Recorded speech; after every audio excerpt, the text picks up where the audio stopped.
Hello everyone, we are going to today learn about the brachial plexus. Let me tell you, from the shoulder joint to the elbow joint, the portion is known as the arm or the brachium, and from shoulder joint to the wrist joint it is known as the forearm or the antebrachium, and from the wrist joint to the digits or the phalanges which we call the fingers, it is known as the hand. Okay, so from the brachium word comes, which means the arm, and plexus means a network of nerves which forms in the brachium or the arm is known as the brachial plexus. So, let me tell you what are the components of the brachial plexus.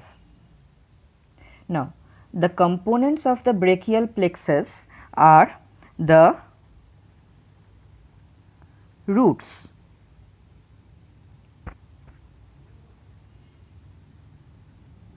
trunk,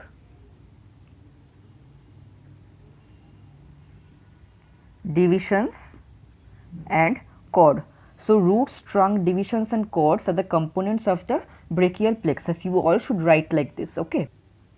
Now, first one is the roots. So, the root value. What is the root value of the brachial plexus? It is C5, C6, C7, C8 and T1. C stands for cervical and T stands for thoracic. Okay. If your university permits you to use color pens, you should use color pens when you are drawing the brachial plexus. I am not telling about writing. When you are drawing the brachial plexus, you must use the color pens if your university permits. Now, let us start drawing the brachial plexus. Okay. So, first we should write the roots C5, C6, C7, C8 and T1. Okay, so these are the roots. Now, from C5 one line, from C6 one line, C7 one line, C8 one line, T1 one line.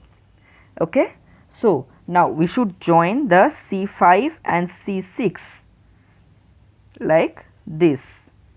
C7 is individual like this, and we should join C8 and T1 like this, So, the line we have joined between the C5 and C6, this is known as the upper trunk. Okay.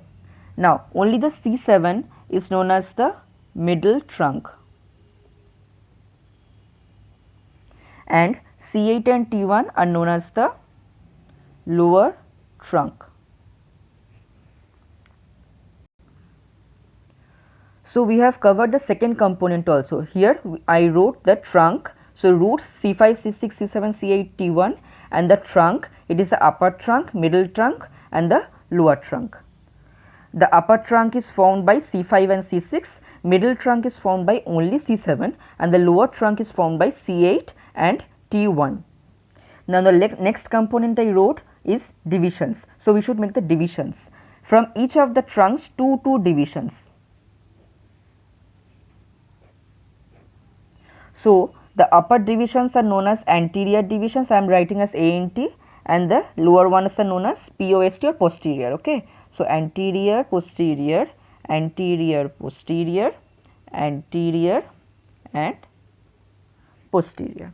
Okay. So, these are the divisions. Now, only the last component is left, that is the cord. Now, see this carefully. When we join all the posterior cords of the three trunks, 1, 2 and 3, all the posterior cords join together, posterior divisions of the trunk join together to form the posterior cord. Okay, all the posteriors are joining to form the posterior cord. So, if a question comes like posterior cord is formed by which of the component of the brachial plexus, so you should write the posterior cord is formed by the posterior divisions of the brachial plexus. Okay. From the anterior division of the upper trunk and the anterior division of the middle trunk, it joins to form the lateral cord. Okay. The anterior division of the upper trunk and the anterior division of the middle trunk join to form the lateral cord. Now only one is left, the anterior division of the lower trunk. So this only forms the medial cord.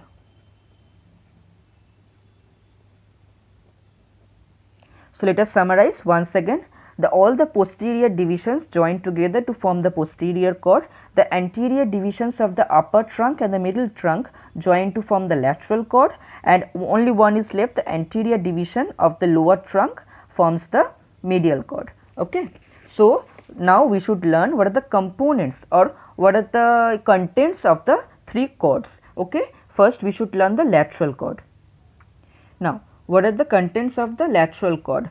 Now there is a mnemonic for remembering the contents. For lateral cord you should remember LLM. It is a degree of those who study law and all. So it is the degree of LLM of law. So lateral cord L M.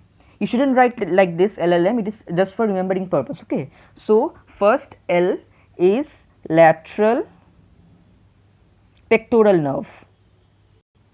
First one is lateral pectoral nerve. Now we should write the second one. Second one is lateral root of median nerve. Lateral root of median nerve. Lateral root of median nerve. No, don't write medial. It's median nerve. Okay. Medial is a side. Medial, lateral is a side, and median is the name of the nerve. Okay. And last one is left M, which is the musculocutaneous nerve. It is the main nerve of the brachium or the arm. Okay. So the third one is musculocutaneous nerve. It supplies the anterior compartment of the arm. Okay. So the three components are lateral pectoral nerve, lateral root of median nerve, and the musculocutaneous nerve. So we have finished with the lateral cord. Now we should come with the medial cord. So we have written medial cord. Medial cord also has a mnemonic. It is M M M M U. Okay. M M M M U. So it has 5 contents. There are 5 contents of the medial cord. Now let's see. First one we wrote in the lateral cord is lateral pectoral nerve. So in median nerve it would be medial pectoral nerve. Medial pectoral nerve. Again in the lateral cord we wrote lateral root of median nerve. So here we should write medial root of median nerve. The first one should be medial, which flows or descends along the medial side of the body. So it is a medial root of median nerve. Medial root of median nerve. Okay. So the third M will be medial cutaneous nerve of forearm. Medial cutaneous nerve of forearm. So the third one is medial cutaneous nerve of forearm. The fourth one will be medial cutaneous nerve of arm. You can also write like medial cutaneous nerve of arm and then forearm. No disturbance in that. Okay. Sorry. Not medial cutaneous, it is medial cutaneous nerve of arm. You can also write like medial cutaneous nerve of arm and then you can write forearm, no issues in that. Okay. So the last one it is left U. U will be ulnar nerve. Ulnar nerve. So let us revise what are the contents of the medial cord. It is the medial pectoral nerve, medial root of median nerve, medial cutaneous nerve of forearm, medial cutaneous nerve of arm, and the ulnar nerve. Okay. So now only one cord is left, the posterior cord. Now we should write what are the contents of the posterior cord. So here I wrote posterior cord. So in the posterior cord there is a very easy mnemonic, which is ultra. U-L-T-R-A. Ultra. Okay. So it like this you can understand it has 5 contents. There are 5 contents of the posterior cord. The U stands for upper subscapular nerve. Okay, upper subscapular nerve. So the first one is upper subscapular nerve. L will be lower subscapular nerve. It's easy. So L is lower subscapular nerve. Now we come to T. T is thoracodorsal nerve. Thoracodorsal nerve, which is also known as nerve to latissimus dorsi. Latissimus dorsi is nothing but a muscle. If you can remember nerve to latissimus dorsi, you can write, otherwise you can just write thoracodorsal nerve. No marks will be deducted. Okay. So T stands for thoracodorsal nerve or nerve to latissimus dorsi. Okay. So R will be radial nerve. So R is radial nerve. Now what is A? A will be axillary nerve. Okay. Axillary nerve. So Now ultra, U is upper subscapular nerve, L is lower subscapular nerve, T is thoracodorsal nerve also known as nerve to latissimus dorsi, R is radial nerve and A is axillary nerve. Okay. Now you should remember two more things in the brachial plexus diagram. A question can come in the play that what is thoracodorsal nerve or what is the root value of the thoracodorsal nerve. You should know that. Okay. So, from C5, C6 and C7, from the three roots C5, C6, C7, these join to form a long nerve which is known as long thoracic nerve. Okay. So, if anyone asks what is the root value, you should know C5, C6, C7, C5 plus C6 plus C7, because it is arising from C5, C6, C7, okay, long thoracic nerve. Now, this upper trunk which is formed by C5 and C6, this has two nerves arising from it, like this and like this. What is the nerve that is going here? It is known as suprascapular nerve. Suprascapular nerve. Supra means above, okay. The above the scapula, the nerve which is going, it is known as suprascapular nerve.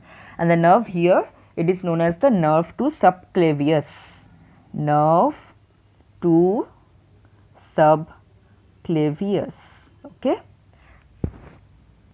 So, we have drawn the two nerves and you see here C5 is meeting, C6 is meeting along with the divisions and the two nerves. So, it is a junction, okay. So, the junction where the 6 of these nerves meet, this point is known as Erb's point, E-R-B apostrophe S, Erb's point. It is known as Erb's point, okay. Now, you should know what are the applied aspects of the brachial plexus. I told you about the Erb's point, which is the meeting point or meeting junction between the 6 nerves, okay. So, if a paralysis occurs at the Erb's point, it is known as the Erb's palsy, or the paralysis that is occurring in the Erb's point, or the deformity which arises in the upper trunk is known as the Erb's palsy. So, I wrote about the Erb's palsy. It is related to the upper trunk. If you guys want to make a video separately on Erb's palsy, I can give you that also. You can write in the comment section, I will definitely give to it, okay.